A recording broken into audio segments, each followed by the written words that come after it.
शिव संस्कृत भाषा का शब्द है जिसका अर्थ है कल्याणकारी या शुभकारी।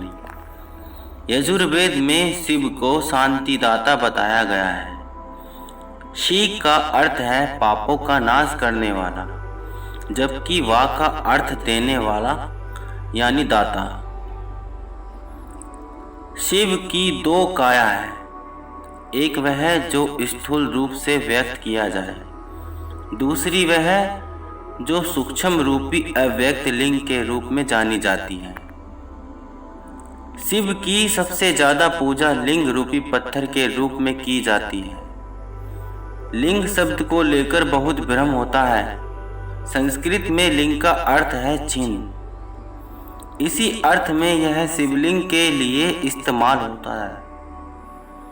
शिवलिंग का अर्थ है शिव यानी परम पुरुष का प्रकृति के साथ संविचिन्न। शिव का नाम शंकर के साथ जोड़ा जाता है। लोग कहते हैं शिव शंकर भोलेनाथ। इस तरह अनजाने ही कई लोग शिव और शंकर को एक ही सत्ता के दो नाम बताते हैं। असल में दोनों की प्रतिमाएं अलग अलग आकृति की है। शंकर को हमेशा तपस्वी रूप में दिखाया जाता है। कई जगह तो शंकर को शिवलिंग का ध्यान करते हुए दिखाया गया है।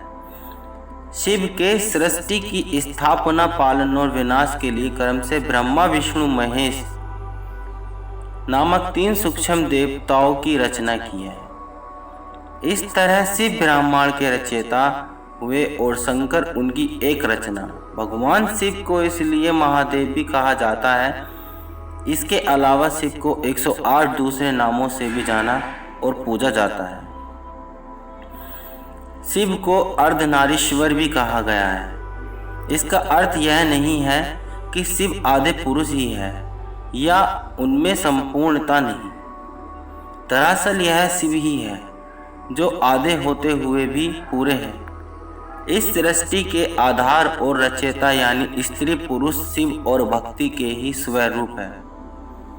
इनके मिलन और सर्जन से यह संसार संचलित और संतुलित है। दोनों ही एक दूसरे के पूरक और नारी प्राकृतिक है और नर पुरुष।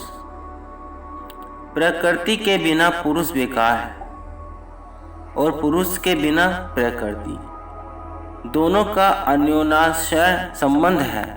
अर्धनारीश्वर शिव इसी पारस्परिकता के प्रतीक है। आधुनिक समय में स्त्री पुरुष की बराबरी पर जो इतना जोर है, उसे शिव के इस स्वरूप में बेखूबी देखा समझा जा सकता है। यह बताया है कि शिव जब शक्ति युक्त होता है तभी समर्थ होता है। शक्ति के अभाव में शिव न होकर शव रह जाता है। अमृत पाने की इच्छा से जब देव दानव बड़े जोश और वेग से मंथन कर रहे थे, तभी समुद्र से कालकूट नामक भयंकर विश्व निकला। उस विश्व की अग्नि से 10 दिशाएं जलने लगी। समस्त प्राणियों में हाहाकार मच गया। देवताओं और दैत्यों सहित ऋषि मुनि, मनुष्य, गंधर्व और यक्ष आदि उस विश्व की गर्मी से जलने लगे। देवताओं की प्रार्थना पर भगवान शिव विषपान के लिए तैयार हो गए। उन्होंने भयंकर विश्व को हथेलियों में भरा और भगवान विष्णु का स्मरण कर उसे पी गए। भगवान विष्णु अपने भक्तों के संकट हर लेता है। उन्होंने उस विष को शिव जी के कंठ गले में ही रोककर उसका प्रभाव खत्म कर दिया। विष के कारण भगवान शिव का कंठ नीला पड़ गया और वे संसार में नीलकंठ के नाम से प्रसिद्ध हुए। शिव पुराण में एक शिकारी की कथा है। एक बार उसे जंगल में देर हो गई, तब उसने एक बेल वृक्ष पर रात बिताने का निश्चय किया। जगह रहने के लिए उसने एक तरकीब सोची। वह सारी रात एक एक पत्ता तोड़कर नीचे फैलाता रहा। कथानुसार बेल के पत्ते शिव को बहुत प्रिय हैं। बेल वृक्ष के ठीक नीचे एक शिवलिंग था।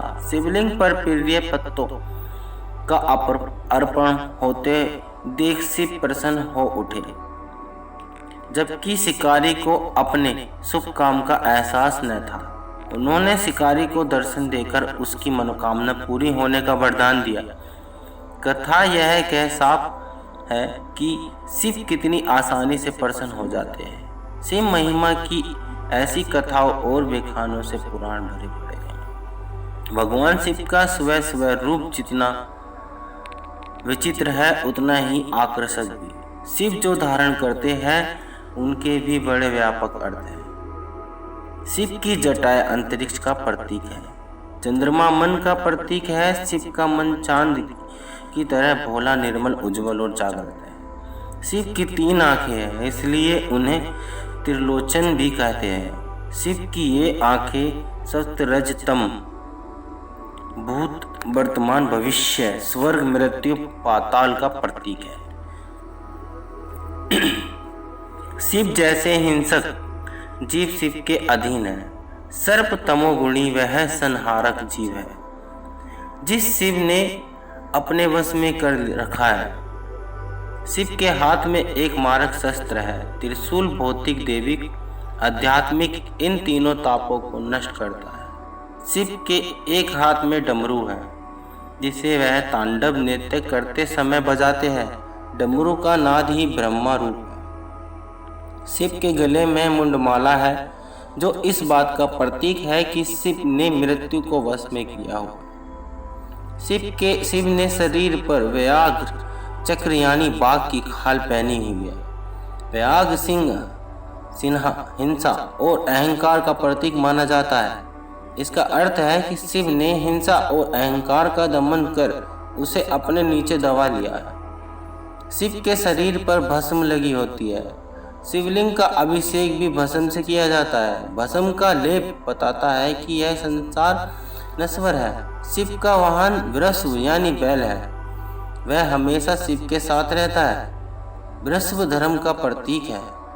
महादेव इस 4 पैर वाले जानवर की सवारी करते हैं जो बताता है कि धर्म, अर्थ, काम और मोक्ष उनकी कृपा से मिलती है। इस तरह शिव स्वयं रूप हमें बताते हैं कि उनका रूप विराट और अनंत है, महिमा अपरंपार है। उनमें ही सारी सृष्टि समाई है। शिव के साधक को न तो मृत्यु का भय रहता है,